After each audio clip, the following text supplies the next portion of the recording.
ఇప్పుడు stove on చేసుకొని pan పెట్టుకొని 2 స్పూన్ల నెయ్యి పోసుకోవాలండి.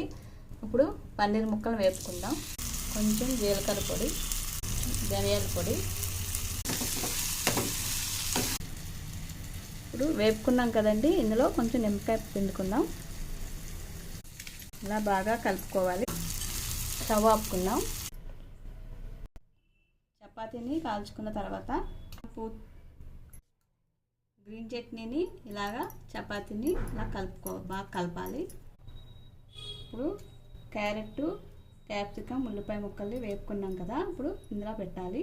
దాని మీద పన్నీర్ ముక్కలను వేసుకోవాలి. ఇప్పుడు ఇలా రోల్ చేసుకోవాలి.